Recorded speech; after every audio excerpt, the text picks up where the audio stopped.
Pemimpin itu adalah sebutan lainnya, bisa disebut imam, bisa disebut presiden, bisa disebut ketua, bisa disebut rois jumhuriyah, atau banyak sebutan menurut bahasanya masing-masing. Dalam konteks beragama, agama Islam, memilih sebuah pemimpin itu adalah wajib. Jadi orang atau kelompok itu harus punya pemimpin. Dalam sebuah kitab Zubat, Matan Zubat, ada sebuah nadom yang menyampaikan bahwa memilih pemimpin adalah fardu atau wajib. Dikatakan begini, fardun 'alan nasi imamun yungsobu wa ma'alal ilahi syai'un yajibu. Bahwa memilih pemimpin adalah wajib. Jadi kita tidak boleh tidak punya pemimpin. Beribadah pun ada pemimpinnya. Namanya ada imam atau apapun. Ketika memilih pemimpin itu adalah wajib, lalu pemimpin yang bagaimana yang kita mau pilih? Pemimpin yang kayak apa yang kita harus taati, dan pemimpin kayak apa yang kita harus menyiapkan diri untuk memilihnya. Nah, ketika untuk memilih, alhamdulillahirrabbilalamin, di Indonesia ini sudah mempunyai sistem. Sistem di negara kita adalah melalui pemilu, pemilihan umum, demokrasi, yang di dalamnya selain memilih wakil-wakil DPR atau golongan daerah, juga memilih presiden atau bahkan gubernur, kota, bupati, wali kota. Nah, memilih pemimpin atau presiden dalam atau di negara kita itu dalam agama disebut aqdun siyasiyun syar'iyun. Ketika kita milih pemimpin atau memilih perwakilan, itu sebuah akad politik, tapi yang sesuai ajaran agama kita. Karena negara kita berdasarkan Pancasila, sila yang pertama, ketuhanan yang Maha Esa. Maka ketuhanan yang Maha Esa ini adalah membumikan ketuhanan yang Maha Esa ini adalah memilih pemimpin menurut ajaran agama kita. Ajaran agama kita. Kalau saya Islam ya memilih pemimpin menurut Islam. Nanti Pak Pendeta tentu akan memilih pemimpin menurut ajaran Kristiani. Bagaimana memposisikan diri kita bahwa kita itu layaklah menjadi pemimpin, atau kita yang justru memilih sosok yang pantas jadi pemimpin? Karena sudah dipersiapkan dan sudah ada undang-undangnya, undang-undang di Indonesia untuk memilih pemimpin, umur pun sudah ditentukan, umurnya. Kalau sekarang lagi rame nih, kalau bisa umur 35 tahun sudah bisa masuk jadi pemimpin. Nah, namun kalau menurut agama Islam, syarat jadi pemimpin itu satu adalah al-adalah al-jami'ah li syurutiha. Ini syarat nomor satu, yaitu adil pada umumnya. Mereka harus yang adil dalam arti harus mempunyai integritas moral yang tinggi, yang baik, yang tidak pernah punya cacat kalau bisa. Tidak akan pernah punya cacat moral, tidak pernah punya cacat yang mengganggu keadilan ke depannya. Karena kalau sudah punya cacat di belakangnya, nanti diinjak atau dipres oleh seseorang saja sudah tidak kuat. Nah, itu yang disebut al-adalah al-jami'ah li syurutiha. Nomor satu, itu tidak punya cacat moral apapun. Nah, ini nomor satu. Nomor dua,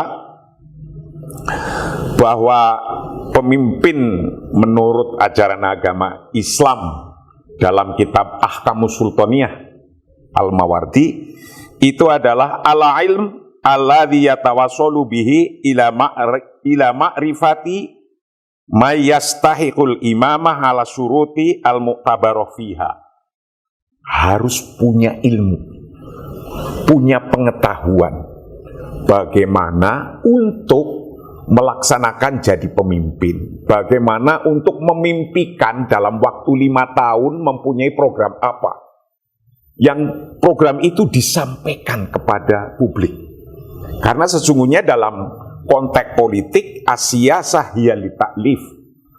Politik adalah untuk mengkonstruksikan, untuk membangun, untuk merencanakan. Kalau nggak punya ilmu, mana mungkin bisa merencanakan. Saya akan berbuat ini, membuat ini, membuat ini. Merencanakan saja tidak sekedar rencana, tapi mana yang paling afdol, yang paling dibutuhkan oleh publik. Ketika hanya bikin, tapi ternyata kurang dibutuhkan oleh publik, itu juga masalah. Namanya masalah penghamburan APBN. Itu nggak boleh. Jadi harus benar-benar punya ilmu alladzi yatawassalu bihi ila ma'rifati man yastahiqul imamah. Harus paham benar. Ya karena apa? Li ta'lif. Untuk membuat program-program yang sangat dibutuhkan. Mana yang utama, mana yang secondary, mana yang wajib dulu harus ada programnya, mana selanjutnya yang rankingnya selanjutnya. Itu nomor 1. Nomor 2, seorang pemimpin dalam hal konteks politik, pemimpin atau presiden harus mengkomposisikan. Nomor 1, nomor 2 adalah wal jam'i, bisa menyatukan. Orang yang mungkin pikirannya berbeda-beda, pendapatnya berbeda-beda, tapi bisa disatukan. Ya tidak bisalah mungkin 100% suruh totalitas sama pendapatnya. Tapi minimal aghlabiyah, mayoritas itu connect, nyambung. Ya. Sehingga mau bisa berkumpul bersama-sama, bisa bersatu. Itu nomor 2. Nomor 3, kalau sudah punya programnya, bisa menyatukan orang yang begitu banyak pendapat-pendapatnya untuk litta'awun, untuk saling dukung-mendukung memajukan sebuah negara ini. Tidak ada yang ini mendukung, yang ini robohin, yang ini membangun, yang ini merobohkan lagi. Tidak begitu. Bekerja sama, ta'awun. Ta'awun untuk apa? Ta'awun untuk li asbabil ma'isyah, untuk bagaimana kehidupan ini terbina. Kehidupan terjaga, ekonomi growth, tumbuh. Di asbabil ma'isyah, untuk ekonominya tumbuh. Baik, orang itu orang yang baik menurut agama, orang yang bisa bayar zakat, pajak, sedekah. Itu yang orang yang paling utama. Ya minimal jangan yang mayoritas di Indonesia menjadi di bawah garis kemiskinan gitu.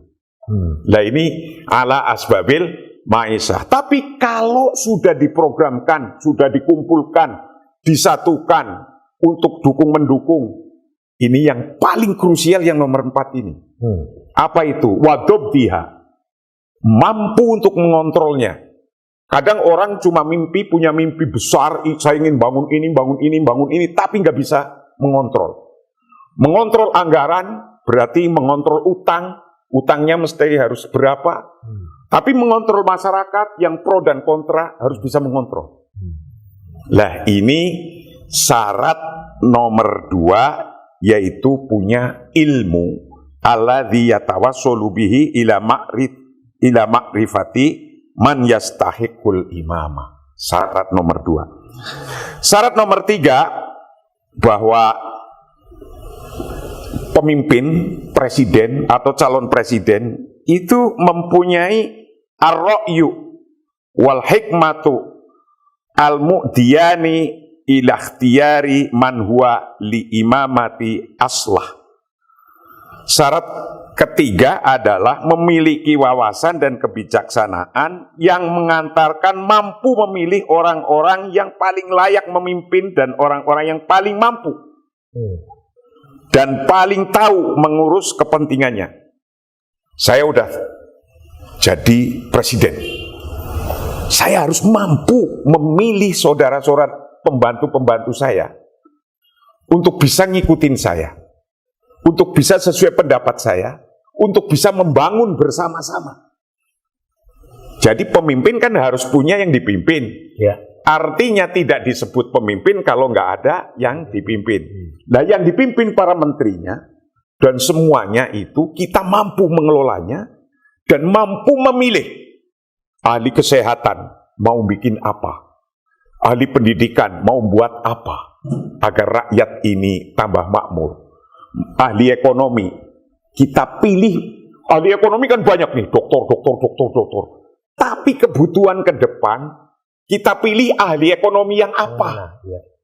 Apa ahli ekonomi yang makro doang, yang itu tuh, atau yang aplikatif, yang dia dibutuhkan oleh rakyat agar rakyatnya itu ekonominya tumbuh dengan baik, gitu. Karena kalau hanya pertumbuhan makro itu nanti ada gap antara yang besar, pengusaha besar sama pengusaha kecil. Nah, ini antara pengusaha besar dan pengusaha kecil, kira-kira bagaimana menjabatinya? Nah, mampu mencari orang yang bisa menjembatani begini. Itu syarat yang ketiga. Nah, syarat yang keempat, kalau harus diterusin, itu salamatul hawas. Salamatul hawas minas sam'i wal basori wal lisan. Utamanya atau afdolnya memang ada syarat ini. Pemimpin harus sehat. Karena memikirkan banyak orang. Bisa melihat, bisa mendengar dengan baik, bisa berpikir. Ini selamat semua. Salamatul lisan, salamatul sam'i wal basori wal lisan. Ini harus benar-benar tidak ada cacat dalam hal konteks melihat, mendengar, kemudian berbicara, jangan sampai ada cacat, harus benar-benar selamat. Dan begitu pula as-saja'ah, syarat yang kelima ya. Kelima apa keenam ini? Kelima. As-saja'ah. Kalau yang kelima itu ar-ra'yu al-muqdi ila siyasatir ra'iyah wa tadbiril masalihi. Itu syarat yang kelima.